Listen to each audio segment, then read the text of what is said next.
Welcome to War Bios, the podcast where we delve into the lives of history's most fascinating military leaders, dissecting their triumphs and failures, and uncovering the essence of their command decisions.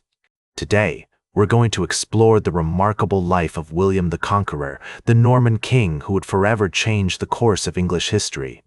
In the tumultuous world of 11th century Normandy, where Viking raids and treacherous nobles lurked around every corner, William's birth was a significant event. His father, Robert I, Duke of Normandy, was a powerful nobleman with a reputation for ruthlessness, forged in the crucible of battle and tempered by his unwavering ambition. His mother, Herleva, a tanner's daughter, possibly a concubine or mistress, brought a touch of humility and resilience to William's lineage, traits that would serve him well in the trials to come. This unusual union would later be used to question William's legitimacy, casting a shadow over his claim to the throne, but it also instilled in him a fierce determination to prove himself, to rise above the whispers of bastardy and secure his place among the nobility. As a child, William was exposed to the harsh realities of medieval politics, where life and death hung precariously in the balance. His father's death in 1035, when William was just 7 years old, plunged Normandy into chaos, like a ship without anchor or rudder, adrift in treacherous waters. The young duke faced numerous challenges, including treacherous nobles who sought to exploit his youth and inexperience, Viking raids that threatened the very fabric of Norman society, and neighboring kingdoms that eyed Normandy's weakness with covetous intent. Despite these obstacles, William's guardians, including the regent Alan of Brittany and the powerful nobleman Walter Giffard, worked tirelessly to protect him and secure his position, guiding him through the treacherous landscape like seasoned navigators charting a course through stormy seas. Growing up in this environment, William developed a keen sense of survival instincts, honed by the constant need to adapt and overcome. He learned to navigate the complex web of alliances and rivalries that defined medieval politics, where loyalty was a luxury and betrayal lurked around every corner. His education, traditional Norman in style, included training in arms, hunting, and governance, providing him with the skills necessary to lead and inspire loyalty in his followers. The influence of his tutors, particularly the respected abbot of Fécamp, William de Bellême, helped shape his character, instilling in him a strong sense of duty, responsibility, and the importance of strategic thinking. The early years of William's life were also marked by significant events that would shape his future path. In 1047, he faced his first major challenge when the nobleman Guy of Burgundy rebelled against his authority, testing William's mettle as a leader and his ability to inspire loyalty in his followers. With the help of his loyal supporters, including the powerful Count of Anjou, Geoffrey Martel, William successfully suppressed the rebellion, demonstrating his capacity for strategic thinking and his unwavering determination to assert his authority. As William navigated the treacherous landscape of Norman politics, he began to form alliances and friendships that would serve him well in the years to come. His relationship with the King of France, Henry I, was particularly significant, as it provided him with a powerful patron and helped to secure his position as Duke of Normandy. This alliance was forged in the fire of mutual interest, with both men recognizing the benefits of cooperation in a world where strength and loyalty were the ultimate currencies.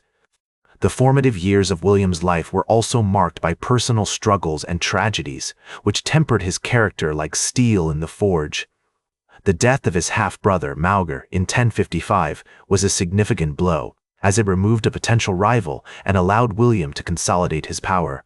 However, this event also highlighted the ruthless nature of medieval politics, where family members were often pitted against each other in a struggle for survival, and the strong devoured the weak.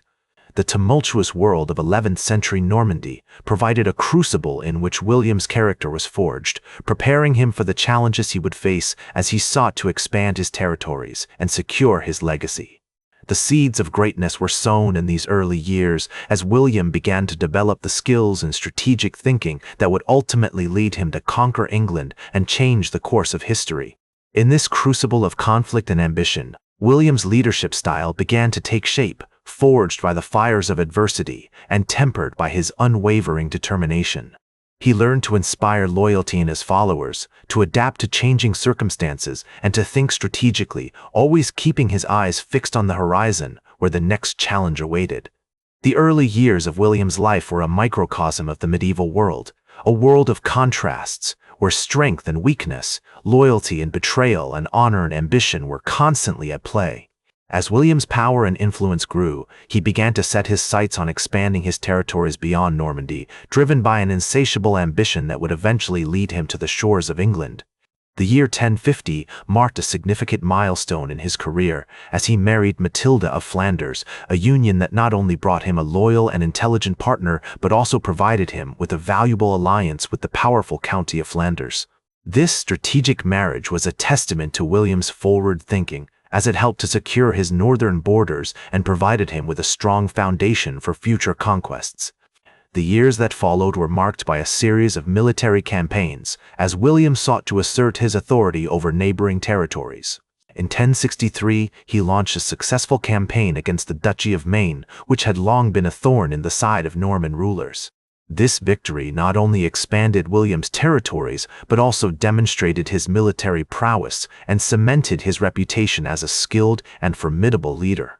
The campaign was a masterclass in strategic thinking, as William expertly exploited the weaknesses of his enemies and adapted his tactics to suit the terrain. However, it was the events of 1066 that would ultimately define William's career and shape the course of English history. The Battle of Hastings, which took place on October 14, 1066, was a brutal and decisive conflict that saw the Norman army emerge victorious. The English forces, largely composed of housecarls and fyrd, were no match for the heavily armored and disciplined Norman knights. As the battle raged on, William's leadership and strategic thinking proved to be the decisive factors, as he adapted his tactics to exploit the weaknesses of the English lines. The aftermath of the battle saw William crowned King of England, marking the beginning of a new era in English history. The Norman conquest, as it came to be known, would have far-reaching consequences for the language, culture, and politics of England, as French-speaking Normans replaced the Anglo-Saxon elite. William's victory also led to a period of significant architectural and cultural innovation, as he encouraged the construction of castles, churches, and monasteries throughout his new kingdom. One notable example of William's architectural legacy is the White Tower, which was built in the late 1070s as a symbol of Norman power and authority. This imposing fortress, with its distinctive white stone walls, would serve as a prototype for countless other castles and fortifications across England, cementing William's reputation as a master builder and strategic thinker. The White Tower stood as a testament to William's unwavering ambition, a physical manifestation of his unrelenting drive to leave an enduring legacy. As William consolidated his power in England, he also faced numerous challenges and rebellions from the native population. The Harrying of the North, which took place in 1069 to 1070, was a brutal campaign aimed at suppressing a rebellion by the northern earls. This ruthless suppression of dissent demonstrated William's willingness to use force to maintain his authority, but it also highlighted the deep-seated tensions and resentments that would continue to simmer beneath the surface of Norman rule. Despite these challenges, William's reign was marked by significant achievements in governance, law, and administration. The Domesday Book, a comprehensive survey of England's lands and population, is a testament to his bureaucratic skills and attention to detail. This groundbreaking document, which was compiled in 1086, provides a unique window into the social and economic structures of medieval England, offering insights into the lives of ordinary people and the organization of the kingdom. Throughout his reign, William maintained a complex web of relationships with his contemporaries, including kings, nobles, and church leaders. His friendship with Lanfranc, the Archbishop of Canterbury, was particularly significant as it helped to shape the course of English ecclesiastical history. This close relationship also highlights William's pragmatic approach to politics, as he recognized the importance of building alliances and securing the support of key stakeholders in order to consolidate his power. As the years passed, William's legacy continued to grow as he established himself as one of the most important figures in medieval European history. His impact on the development of English language, culture, and politics cannot be overstated, as he helped to shape the course of a nation and leave an enduring imprint on Western civilization. The Norman conquest, which had begun as a military campaign, would ultimately become a cultural and linguistic phenomenon, transforming England into a unique blend of French and Anglo-Saxon influences.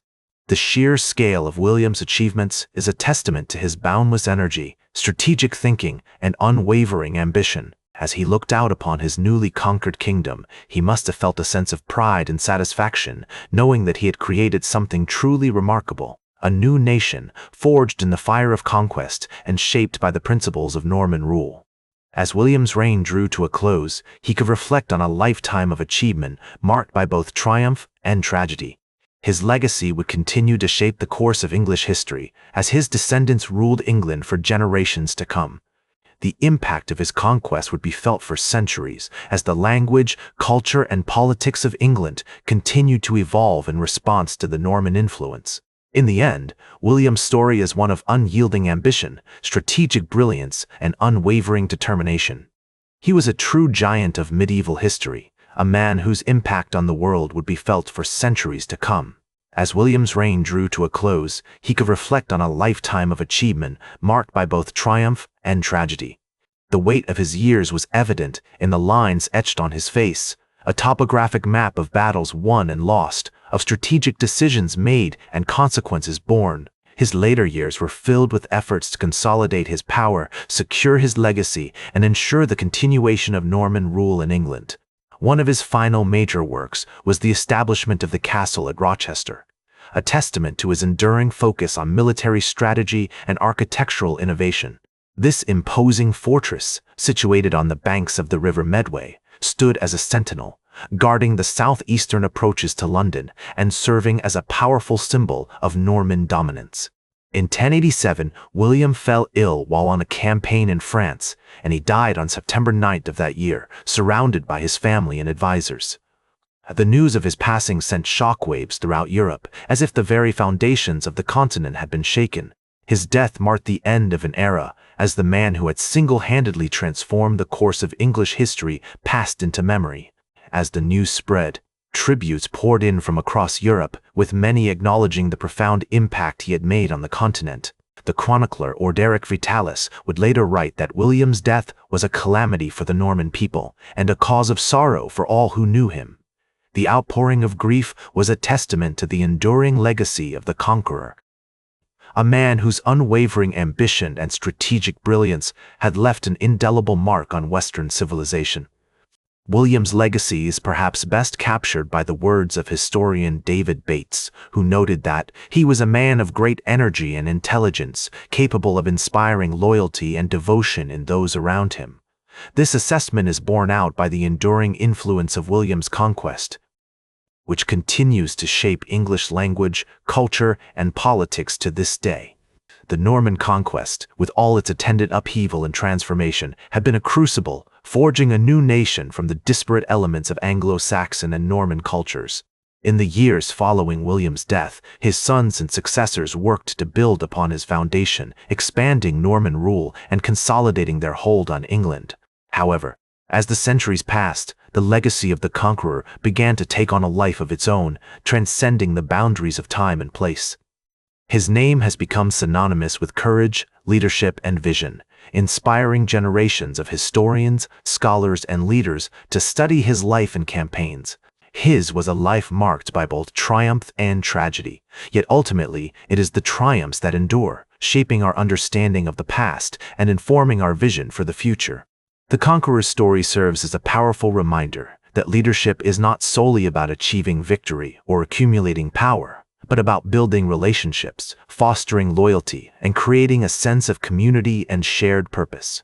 One of the most fascinating aspects of William's character was his ability to balance ruthlessness with compassion, to temper his ambition with a deep sense of justice and morality. This paradox is evident in his treatment of the English nobility, whom he both defeated and integrated into his new ruling class. His willingness to adapt and evolve, to learn from his mistakes and adjust his strategy accordingly, was a hallmark of his leadership style. The conqueror's story is replete with examples of his ability to innovate and improvise, to think on his feet and respond to changing circumstances.